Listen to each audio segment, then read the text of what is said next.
Cortex, I thought that I would prove to you that I believe in solutions. Okay? See this?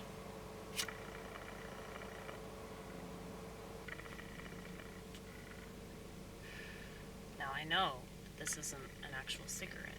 I know that this is actually a toothpick.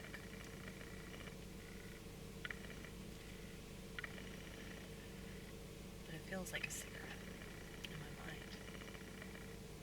One of the cool things about starting something or stopping something, particularly something that's detrimental to your health and well-being, one of the really cool things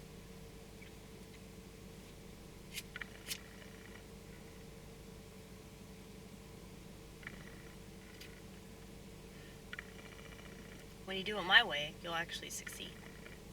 People need to find their own way to do things. If it's not your own, it means nothing. Anyway, it's really important that we try to be part of the solution. So many problems in our society, but everyone's brain is made out of Swiss cheese, all whole, no cheese.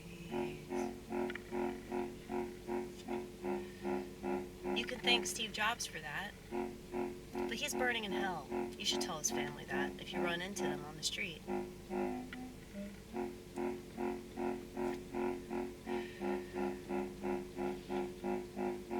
It's funny that he got cancer because what he created was cancer on our society. And everybody's totally fine with it because their entire life revolves around apathy. And if they didn't, they'd commit suicide.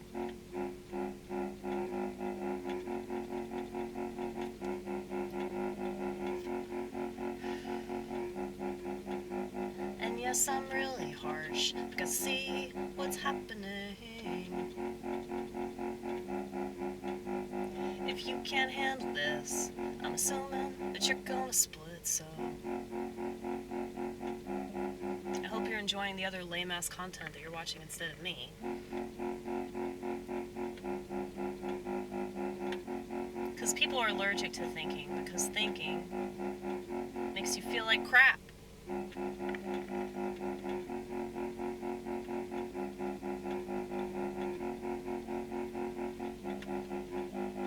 Well, here's the thing.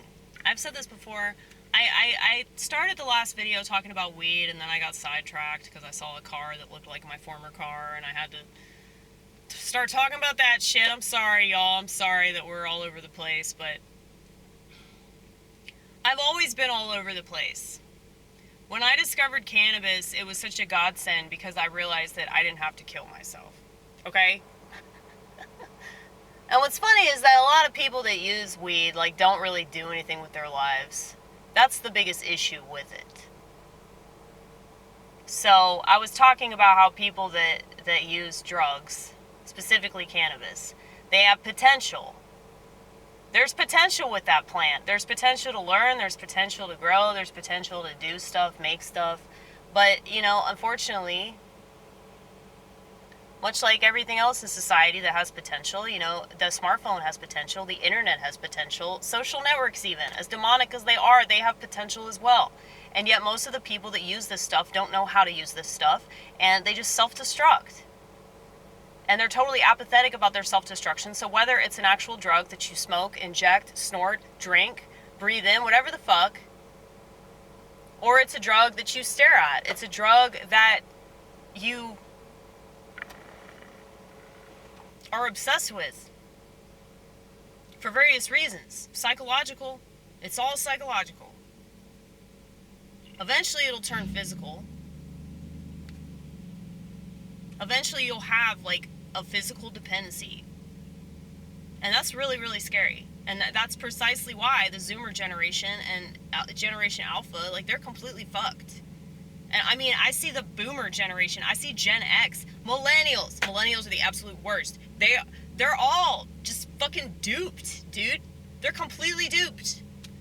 And they're all using the same technology.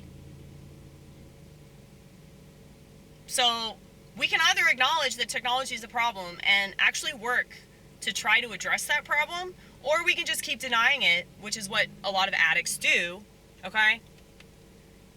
So, yeah, when I discovered weed, I realized that the way that I looked at the world was right.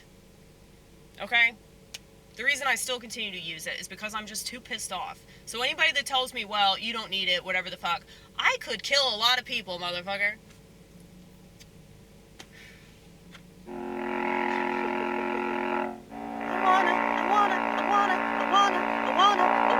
I wanna, but instead I use marijuana.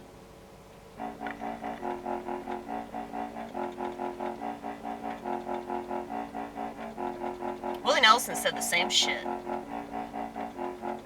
And he's made a lot of music, okay? I mean, if you eliminated drugs and alcohol and all that stuff that alters our brains, that makes us mentally ill, it's like, good luck finding any kind of art. You know, like, I do think that AI art is going to take off because people don't want to make stuff anymore, you know?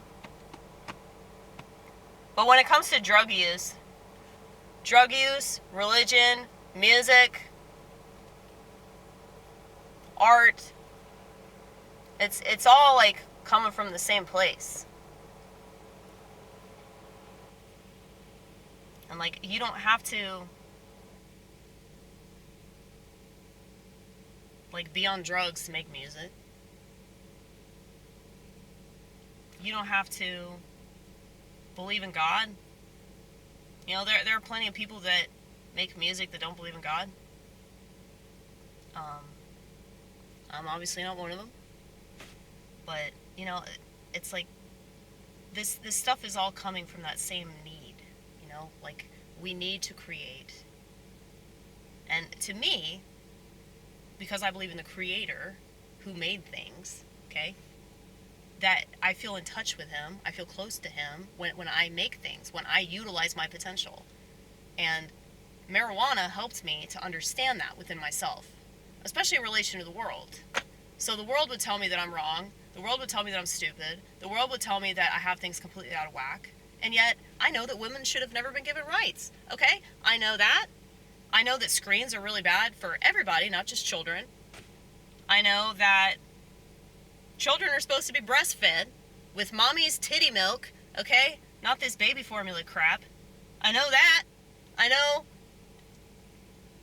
that a lot of stuff about our so-called history either didn't happen at all or they completely exaggerated certain parts of it, didn't talk about other parts of it, okay? I know that the TV is terrible for your fucking brain because most people aren't watching fucking Animal Planet, alright? So there's a lot of stuff that I've figured out about the world, and people tell me, man, you're really smart, you're a genius, you're brilliant, you're the smartest person I've ever met. What's so different about you? Well, I guess I understand what clinicians would call schizophrenia because I'm just on the inside of it. Most people that experience that, it's like a psychotic disorder because they're on the outside of it. You understand?